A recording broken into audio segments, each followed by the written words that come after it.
American political values are primarily liberty and law. And throughout American history, there have been various points where this dualism of liberty and law clash, because Americans have thought that their freedom was being encroached upon by the law. The law wasn't protecting their liberty, it was actually taking liberty away from them. We see this in the American Revolution. With the Declaration of Independence, the colonists believed that the British government was not upholding their end of the bargain and protecting American freedom. So Americans needed to break away from that degree of law in order to maintain their freedom. There have been other wars throughout American history as well, and other instances where Americans were seeking more freedom and liberty and sort of breaking away from the law, let's say. The first example here is the War of 1812. This is referred to sometimes as the Second Revolutionary War. And at this point in time, Britain and France were at war, and America, they attempted to stay neutral. These were the famous Napoleonic Wars that were encompassing most of Europe, and Britain wanted America to sort of be on their side with this. However, this did not work out the way that Britain particularly wanted. Not really for France either at the end, and America, they ended up doing all right at the end of it. So during the War of 1812, or the events that led up to it, Britain armed Indians. So it's a lot of Native Americans. They were armed by British weaponry, and Americans saw this. So that angered them against the British, and they thought that the British, again, were impeding their so-called right to move westward into Indian lands. And another impediment on American freedom was when the British Navy, if they would capture American ships that weren't abiding by maritime law that England had set out at the time, what Britain would do is they would capture American ships, and let's say some good sailors on deck, they would take them, they would impress them into the British Navy. That means they would take these sailors and they would force them to be part of the British Navy. Americans eventually declared war on Great Britain. They tried to take lands in Canada. That obviously did not work.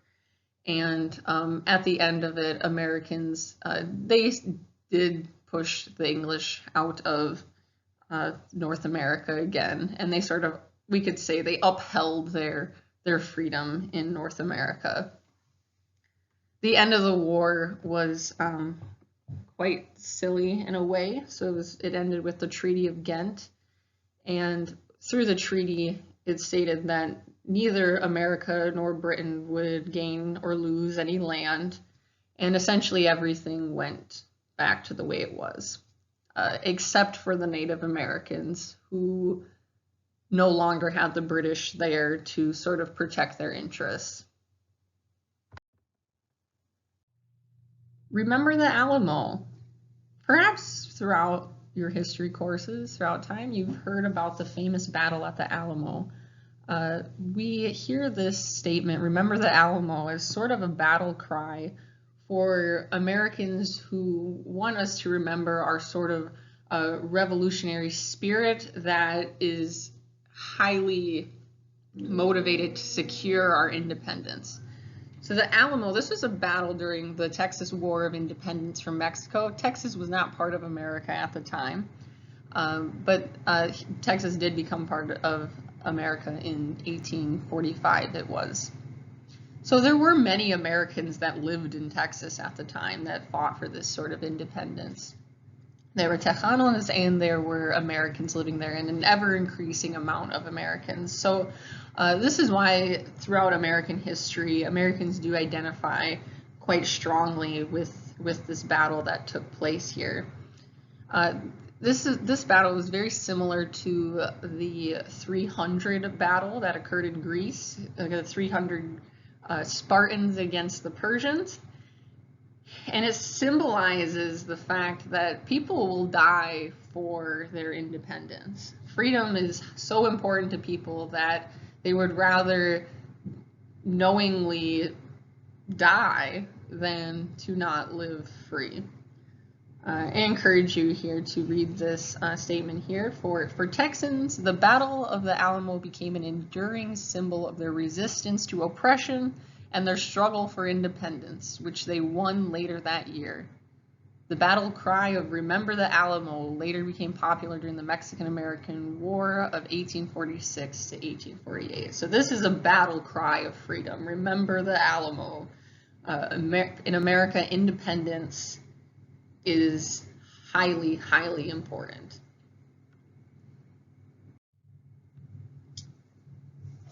Perhaps the greatest war that was fought in the name of freedom and liberty was the Civil War.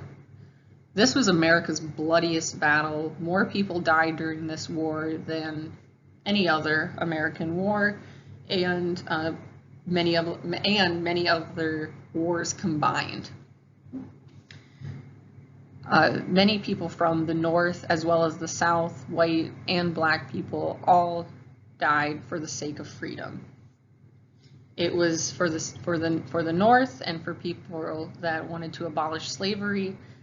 It was intensely important that the millions of slaves that lived in the South could become free. And if we look at the Southern side of it, for them, they wanted the freedom to have slaves if they wanted. And it was also a form of resistance against a strong federal government. I'd like you to look at this quote here. This is from James Garfield, President James Garfield in 1880. This was during his campaign speech. So this was before he became president. But he was on the side of the Union, and he stated here, "And now that we have made them free, so long as we live, we will stand by these black allies.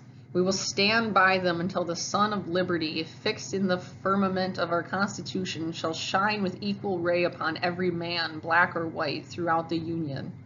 Fellow citizens, fellow soldiers, in this there is the beneficence of eternal justice, and by it we will stand forever." So look at these buzzwords here, these great words: free, liberty, equal, and justice. These are incredibly important values for Americans and for the American government. I want to note here again liberty and law. So in the Civil War, after the Civil War, the 13th Amendment is what emancipated the slaves and granted them freedom. So a drastic amount of people gained freedom as a result of this war and through the 13th Amendment. But then with the 14th Amendment, this was a restriction of power. So it took away some degree of freedom, particularly for states. So for example, the 14th Amendment, part of what it did, it became the basis of a practice known as selective incorporation.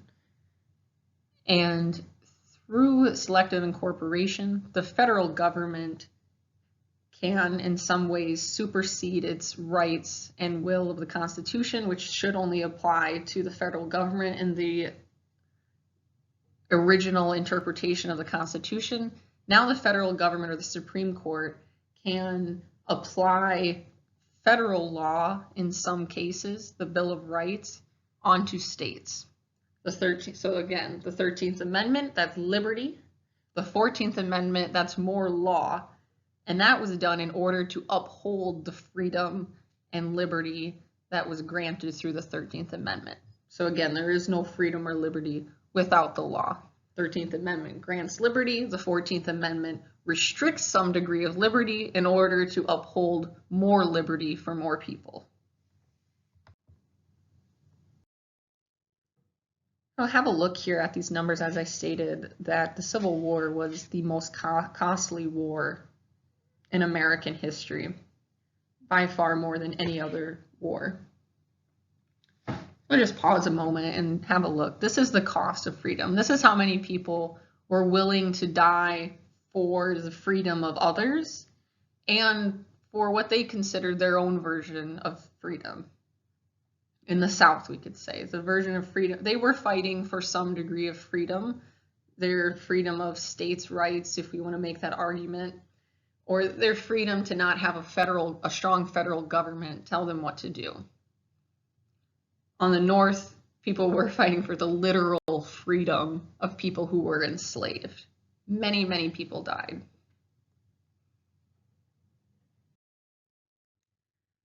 So another war that was taking place, a series of battles that occurred over the course of around 50 years or more. These were the battles on the Great Plains between the Native Americans and the U.S. government. So in the course of these battles, American Indian tribes adopted much of the same speech that the early founders of the U.S. government had as well. They were very aware of freedom, and they were aware of the fact that law was necessary to protect their freedom. So let's look at this quote here by Chief Joseph. He was a Nez Perce chief. He stated, "Let me be a free man, free to travel, free to stop, free to work, free to trade where I choose, free to choose my own teachers, free to follow the religion of my fathers, free to talk, think, and act for myself, and I will obey every law or submit to the penalty." So think of that kind of contradictory statement. Let me be free to do these things, these natural rights. I would consider these natural rights to be a free man, free to practice your own religion, free to think and act for yourself. And then by allowing that degree of freedom, he will submit to man-made positive law. So he's following the exact same principles that are laid out in or by the American founders as well, and by the U.S. government. He has another quote here too that I think is quite powerful. He states, "You may as well expect the rivers to run backwards as that any man who is born a free man should be contented when penned up and denied liberty to go where he pleases."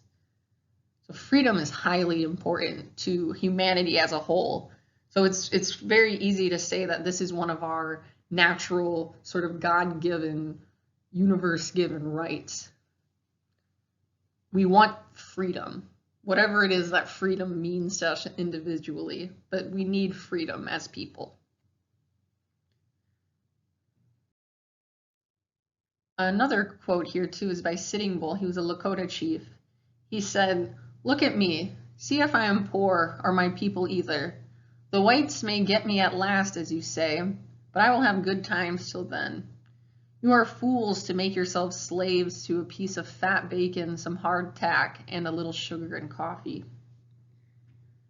So look, Sitting Bull, he was one of the Plains Indians that held out to really the bitter end of the Plains Indians Wars. Other bands of the Lakota, they signed peace treaties and they agreed to go live on a reservation.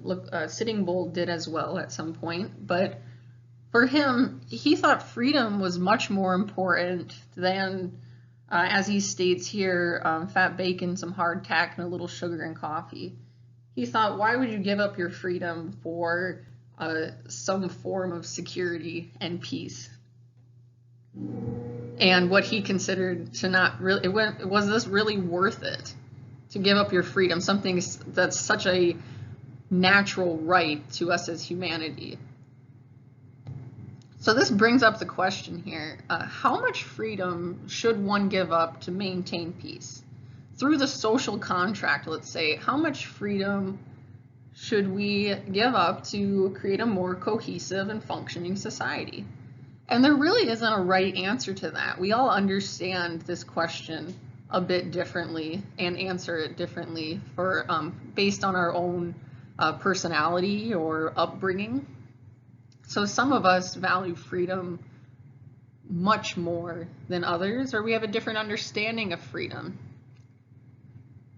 I have a link here to a YouTube song. It's called The Battle Cry of Freedom. This was a Union soldier song that was played during the Civil War. And I think this is a very awesome song to listen to sort of get you pumped up for this idea of freedom.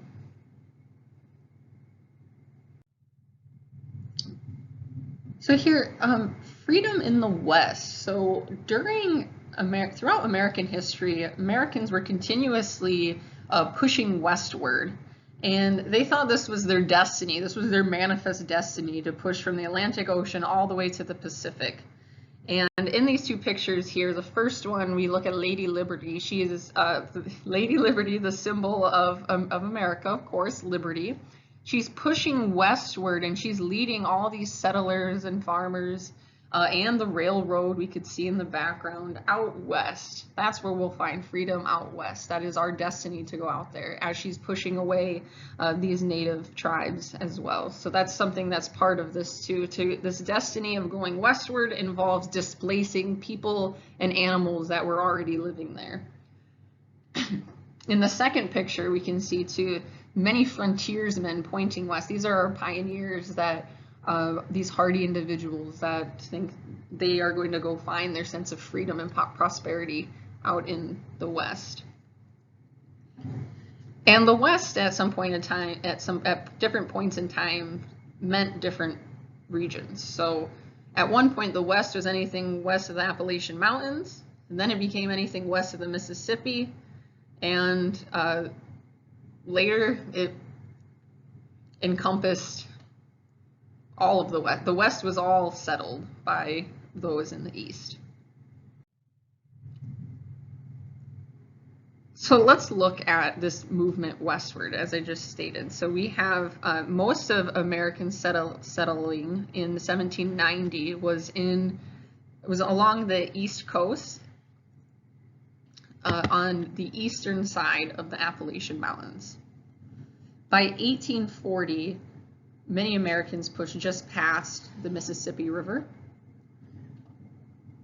By 1880, only 40 years later, we see pockets of people spread out throughout the West. And in the final picture here on this graph, there is this is the current settlement throughout the country. And we can see that a lot of the West is still sort of blank, mostly because it's not habitable.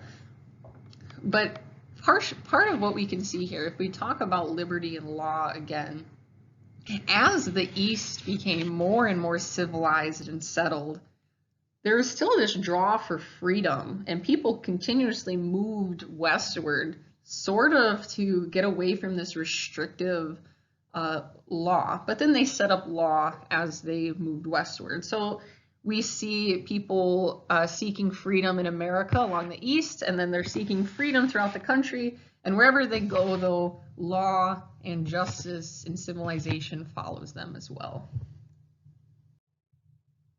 I showed you this map before. I wanted to go back and show you how the Western lands changed hands, how these land claims changed over the course of time. And so in 1754, we see that most of the West was owned by the French. And then after the French and Indian Wars, or the 7 Years' War, Spain purchased a lot of this French territory, and Great Britain gained a lot of this territory through war. And again, I want to state how important freedom, space, liberty was to Americans, and still is. But law always follows, and in a way that law does help protect freedom. But if we think about it, it also can have the opposite impact of infringing upon our freedom. So that's something I want you all to sort of think about when you think of American values and this idea of liberty and law or justice coexisting in one sort of entity together.